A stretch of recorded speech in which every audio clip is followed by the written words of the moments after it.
ಎಲ್ಲರಿಗೂ ಲೈವ್ ಮೀಡಿಯಾದ ಹೊಸ ವಿಡಿಯೋಗೆ ಸ್ವಾಗತ. ಇಂದಿನ ವಿಡಿಯೋದಲ್ಲಿ ನಾನು ಹೇಳುವ ವಿಷಯವೇನೆಂದರೆ, ನೀವು ತಮ್ನೈಲ್ನಲ್ಲಿ ಕಂಡಂತೆಯೇ ಯಾಕೆ ಬೇಕಾಗಿ ಪಂಡಿತರು, ಉಲಮಾಗಳು ಎಲ್ಲ ವೇದಿಕೆಗಳಲ್ಲೂ ಕೂಡ ಅಳುತ್ತಾರೆ ಎಂಬುದರ ಉತ್ತರವಾಗಿದೆ. ಪ್ರೀತಿಯ ಸಹೋದರರೇ, ಯಾಕಾಗಿ ಅವರು ಅಳುತ್ತಾರೆ ಎಂದು ಕೇಳಿದರೆ, ಅವರಲ್ಲಿರುವಂತಹ ಆತ್ಮಾರ್ಥತೆಯಾಗಿದೆ ಆ ಅಳು, ಅಥವಾ ಅವರಲ್ಲಿರುವಂತಹ ಇಖ್ಲಾಸ್ ಆಗಿದೆ. ಅವರು ಮಾಡುವಂತಹ ಕೆಲಸಗಳಲ್ಲಿ, ಅವರು ಮಾಡುವಂತಹ ಚಟುವಟಿಕೆಗಳಲ್ಲಿರುವಂತಹ ಆತ್ಮಾರ್ಥತೆಯಾಗಿದೆ ಆ ಅಳು ಎಂಬುದು. ಅಲ್ಲಾಹು ಸುಬ್ಹಾನಹು ವ ತಆಲಾ ಎಂದು ಹೇಳಿದರೆ ಅವನು ಯಜಮಾನನಾಗಿದ್ದಾನೆ. ಈ ಮನುಷ್ಯರೆಲ್ಲರೂ ಕೂಡ ಅವನ ಗುಲಾಮರಾಗಿದ್ದಾರೆ. ಅಲ್ಲಾಹು ಸುಬ್ಹಾನಹು ವ ತಆಲಾ ಆಗಿದ್ದಾನೆ ನಮ್ಮೆಲ್ಲರನ್ನೂ ಕೂಡ ಸೃಷ್ಟಿಸಿದ್ದು.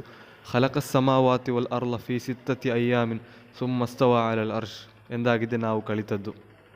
ಎಂದು ಹೇಳಿದರೆ ಅವನು ನಮ್ಮನ್ನು, ಈ ಮನುಷ್ಯರನ್ನು ಕೂಡ, ಈ ಭೂಮಿ ಲೋಕವನ್ನೇ, ಅಖಿಲ ಬ್ರಹ್ಮಾಂಡವನ್ನೇ ಅವನು ಸೃಷ್ಟಿಸಿದ್ದಾಗಿದೆ. ಆದ್ದರಿಂದ ಅವನಾಗಿದ್ದಾನೆ ಇಲ್ಲಿ ಎಲ್ಲವನ್ನು ಕೂಡ ಕಲ್ಪಿಸುವವನು. ಅವನು ನಮ್ಮಲ್ಲಿ ನಮಾಜ್ ಮಾಡಲು ಕಲ್ಪಿಸಿದ, ಹಾಗೆ ಮತ್ತಿತರ ಝಕಾತ್ನಂತಹ, ಸ್ವದಕಗಳಂತಹ, ಉಪವಾಸಗಳಂತಹ ಸತ್ಕರ್ಮಗಳನ್ನು ಮಾಡಲು ಬೇಕಾಗಿ ಅವನು ನಮ್ಮಲ್ಲಿ ಕಲ್ಪಿಸಿದ. ಅದೆಲ್ಲವನ್ನು ಕೂಡ ನಾವು ಮಾಡಬೇಕಾಗಿದೆ. ಹಾಗೂ ದುವಾ ಮಾಡಲು ಕೂಡ ಅವನು ಕಲ್ಪಿಸಿದ್ದಾನೆ. ದುವಾ ಎಂದು ಹೇಳಿದರೆ ನಮಗೆ ಅವಶ್ಯಕತೆ ಇರುವಂತಹ ಸಂಗತಿಗಳನ್ನು ಅಲ್ಲಾಹನಲ್ಲಿ ಕೇಳಿಕೊಳ್ಳುವುದಾಗಿದೆ. ಹಾಗೆ ಕೇಳುವಾಗ, ಉದಾಹರಣೆಗೆ ನಾವೊಂದು ಯಜಮಾನನಲ್ಲಿ, ನಾವೊಂದು ಮನೆಗೆ ಕೆಲಸಕ್ಕೆ ಹೋಗಿ ನಮಗೆ ಏನಾದರೂ ಹಣ ಎಕ್ಸ್ಟ್ರಾ ಬೇಕಿದ್ದರೆ, ಅಥವಾ ಬಾಕಿ ಇರುವ ಎಕ್ಸ್ಟ್ರಾ ಉಪಕಾರಗಳೇನಾದರೂ, ಸಹಾಯಗಳೇನಾದರೂ ಬೇಕಿದ್ದರೆ ಅವರಲ್ಲಿ ನಾವು ಹೇಗೆ ಆಗಿದೆ ಕೇಳುವುದು ಹೋಗಿ? ಕೋಪದಿಂದ ನನಗೊಂದು 10,000 ರೂಪಾಯಿ ಕೊಡಿ ಎಂದು ಹೇಳಿದರೆ, ಕೇಳಿಕೊಂಡರೆ ಅವನು ನೀಡಬಹುದೇ? ಹಾಗೇ ಆಗಿದೆ ಇಲ್ಲಿ. ನಾವು ಬಹಳ ತಾಳ್ಮೆಯಿಂದ ಒಂದು ಚಿಕ್ಕವನಂತೆ ವರ್ತಿಸಿಕೊಂಡು, ಚಿಕ್ಕವನಂತೆ ಆಗಿಕೊಂಡು, ನನಗೆ ಒಂದು 10,000 ರೂಪಾಯಿ ಕೊಟ್ಟರೆ ಬಹಳ ಒಳ್ಳೆಯದಿತ್ತು, ನನಗೆ ಬಹಳ ಉಪಕಾರವಿತ್ತು ಎಂದು ಮಾನ್ಯತೆಯಿಂದ ಹೇಳಿದರಾಗಿದೆ ಅವನು ನೀಡುವುದು. ಹೊರತು ದೊಡ್ಡ ಕೋಪದಿಂದ ಹೇಳಿದರೆ ಯಾರೂ ಕೂಡ ನೀಡಲ್ಲ, ಅವರನ್ನು ಹೊಡೆದು ಓಡಿಸುತ್ತಾನೆ. ಹಾಗೇ ಆಗಿದೆ ಇಲ್ಲಿಯೂ ಕೂಡ. ನಮ್ಮೆಲ್ಲರನ್ನೂ ಕೂಡ ಸೃಷ್ಟಿಸಿದಂತಹ, ನಮ್ಮೆಲ್ಲರನ್ನು ಇಲ್ಲದಿರುವಿಕೆಯಿಂದ ಉಂಟು ಮಾಡಿದಂತಹ ಅಲ್ಲಾಹು ಸುಬ್ಹಾನಹು ತಆಲಾ ಆಗಿದ್ದಾನೆ ಇವನು.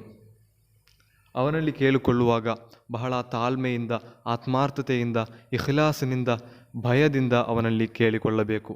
ಗುಲಾಮರಾಗಿರುವಂತಹ ನಾವು ಅವನಲ್ಲಿ ಹಾಗೆ ಕೇಳಿಕೊಳ್ಳಬೇಕು. ಆ ಕೆಲಸದವನಾಗಿ ಹೋಗುವಾಗ, ಕೆಲಸದವನು ಯಜಮಾನನ ಅಂತರ, ಅವರ ನಡುವಿನ ಸಂಬಂಧ ಎಂದು ಹೇಳಿದರೆ, ಅವನ ಮನೆಗೆ ಹೋಗಿ ಕೆಲಸ ಮಾಡುತ್ತಾನೆ.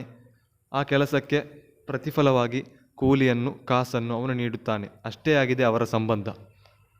ಒಂದು ಕಾರ್ಮಿಕ ಅವನ ಯಜಮಾನನಿಗೆ ಕೆಲಸವನ್ನು ಮಾಡಿಕೊಡುತ್ತಾನೆ, ಹಾಗೂ ಅವನು ಪ್ರತಿಫಲವಾಗಿ ಕಾಸನ್ನು ನೀಡುತ್ತಾನೆ. ಆದರೆ ಇಲ್ಲಿರುವಂತಹ ಅಲ್ಲಾಹನು ಹಾಗೂ ಅವನ ಗುಲಾಮರ ಎಡೆಯಲ್ಲಿರುವಂತಹ, ಮನುಷ್ಯರೆಡೆಯಲ್ಲಿರುವಂತಹ ಸಂಬಂಧ ಎಂದು ಹೇಳಿದರೆ ಅದು ಬಹಳ ದೊಡ್ಡ ಸಂಬಂಧವಾಗಿದೆ.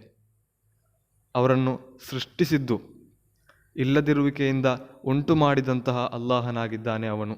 ಅವನಿಗೆ ಕಣ್ಣನ್ನು ನೀಡಿದವನು, ಕೈಯನ್ನು ನೀಡಿದವನು, ಮತ್ತಿತರ ಎಲ್ಲ ಶರೀರವನ್ನು, ಅವನಿಗೆ ಮನೆಯನ್ನು, ಕುಡಿಯಲು ನೀರು ನೀಡಿದವನು, ಅಥವಾ ಅವನಿಗೆ ಇರುವಂತಹ ಈ ಭೂಮಿ ಲೋಕವನ್ನೇ ಉಂಟು ಮಾಡಿದಂತಹ ಅಲ್ಲಾಹನಾಗಿದ್ದಾನೆ ಅವನು. ಅವನಲ್ಲಿ ಕೇಳಿಕೊಳ್ಳುವಾಗ ಬಹಳ ಆತ್ಮಾರ್ಥತೆಯಿಂದ, ಭಯದಿಂದ ಕೇಳಿಕೊಳ್ಳಬೇಕು. ಆತ್ಮಾರ್ಥತೆ, ಭಯ ಎಂದು ಹೇಳಿದರೆ, ಆ ಆತ್ಮಾರ್ಥತೆಯು ಇರುವಾಗ ಸ್ವಯಂ ನಾವು ಚಿಂತಿಸಿಕೊಂಡು ಅಲ್ಲಾಹನಲ್ಲಿ ಕೇಳಿಕೊಂಡರೆ, ನಾವು ಮಾಡಿದಂತಹ ತಪ್ಪುಗಳನ್ನು ನೆನೆದುಕೊಂಡು, ನಾನು ಇಷ್ಟೆಲ್ಲ ತಪ್ಪುಗಳನ್ನು ಮಾಡಿದೆ ಅಲ್ವಾ, ನಿನ್ನೆದುರಾಗಿ ನೀನು ಅದನ್ನು ನಿಷೇಧಿಸಿದರೂ ಅದನ್ನು ನಾನು ಮಾಡಿದೆ ಅಲ್ವಾ, ನೀನು ನನಗೆ ಕ್ಷಮೆ ನೀಡಬೇಕು ಎಂದೆಲ್ಲ ಮನಸ್ಸಿನಲ್ಲಿ ನೆನೆಸಿಕೊಂಡು ಕೇಳುವಾಗ ಆಟೋಮೆಟಿಕಲಾಗಿ ತಾನಷ್ಟಕ್ಕೆ ಕಣ್ಣಿನಿಂದ ನೀರು ಬಂದು ಹೋಗಬಹುದು. ಹಾಗೆಯಾಗಿದೆ ನಮ್ಮ ಉಲಮಾಗಳು, ಪಂಡಿತರು, ಸುಲ್ತಾನುಲ್ ಉಲಮಾರಂತಹ, ಖಲೀಲ್ ಬುಖಾರಿ ತಂಗಳು ಉಸ್ತಾದ್ ಅವರಂತಹ, ಮತ್ತಿತರ ಆಬಿದಿಗಳಂತಹ ದೊಡ್ಡ ದೊಡ್ಡ ಪಂಡಿತರು ಅಧಿಕ ವೇದಿಕೆಗಳಲ್ಲೂ ಮತ್ತಿತರ ಸ್ಥಳಗಳಲ್ಲೂ ಕೂಡ ಅವರು ಬಹಳ ನಿಷ್ಕಳಂಕರಾಗಿಕೊಂಡು ಅಳುವುದರ ಕಾರಣವು ಇದಾಗಿದೆ. ಅಲ್ಲಾಹು ಸುಬ್ಹಾನಹು ವ ತಆಲನಲ್ಲಿ ಕೇಳುವಾಗ ಅಲ್ಲಾಹು ಸುಬ್ಹಾನಹು ವ ತಆಲ ನೀಡಬೇಕಾದರೆ ಇಂತಹ ಕೆಲವು ಕಾರ್ಯಗಳನ್ನು ನಾವು ಮಾಡಬೇಕಿದೆ.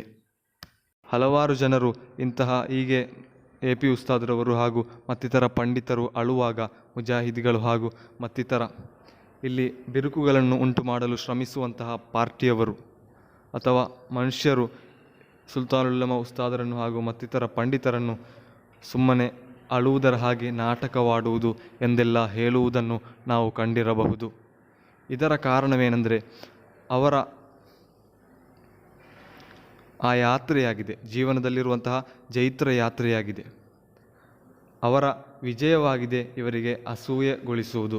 ಅಸೂಯೆಗೊಂಡು ಅವರು ದೈನಂದಿನವಾಗಿ ಎತ್ತರಕ್ಕೆ ಬೆಳೆದುಕೊಂಡಿರುವಾಗ, ಅಲ್ಲಾಹು ಸುಬ್ಹಾನಹು ವ ತಆಲನಿಗೆ ಹತ್ತಿರವಾಗಿಕೊಂಡಿರುವಾಗ, ಅಥವಾ ಮನುಷ್ಯರೆಲ್ಲರೂ ಕೂಡ ಸುಲ್ತಾನುಲ್ ಉಲಮಾ ಉಸ್ತಾದ್ರವರೊಂದಿಗೆ ಹೋಗುತ್ತಿರುವುದನ್ನು ಕಂಡು ವಹಾಬಿಗಳಿಗೆ ಸಲಫಿಗಳಿಗೆ ಸಹಿಸಲಾಗದೆ ಅವರು ಒಂದೊಂದು ವಿಷಯಗಳನ್ನು ಉಸ್ತಾದರವರನ್ನು ತಪ್ಪಿಸಲು ಬೇಕಾಗಿ ಇವರು ಹಾಗೆ ಹೇಳುವಾಗ ಉಸ್ತಾದರವರು ಏನಾದರೂ ಪ್ರತಿಕ್ರಿಯಿಸಿದರೆ ಅಲ್ಲಾಹು ಸುಬ್ಹಾನಹು ವ ತಆಲನೊಂದಿಗಿರುವ ಕನೆಕ್ಷನ್ ಅಥವಾ ಆ ಒಂದು ಸಂಬಂಧ ಹೋಗಿ ಅವರು ತಪ್ಪುಗಳ ಮಾರ್ಗದಲ್ಲಿ ಹೋಗಲಿ, ಅವರೊಂದಿಗಿರುವ ಜನರು ಬಿಟ್ಟು ಹೋಗಲಿ ಎಂದು ಬಿರುಕುಗಳನ್ನು ಉಂಟು ಮಾಡಲಿರುವಂತಹ ಒಂದು ಪ್ರಯತ್ನವು ಮಾತ್ರವಾಗಿದೆ ವಹಾಬಿಗಳದ್ದು ಎಂದು ಹೇಳಲು ನಾನು ಇಷ್ಟಪಡುತ್ತಿದ್ದೇನೆ.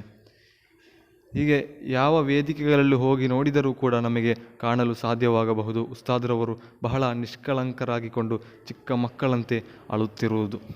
ಇದು ಅವರಿಗಿರುವಂತಹ ದೊಡ್ಡ ಒಂದು ಒಳ್ಳೆಯತನವಾಗಿದೆ, ದೊಡ್ಡ ಸೌಭಾಗ್ಯವಾಗಿದೆ ಇದು. ಅಲ್ಲಾಹು ಸುಬ್ಹಾನಹು ವ ತಆಲ ಹೇಳುತ್ತಾನೆ, ನೀವು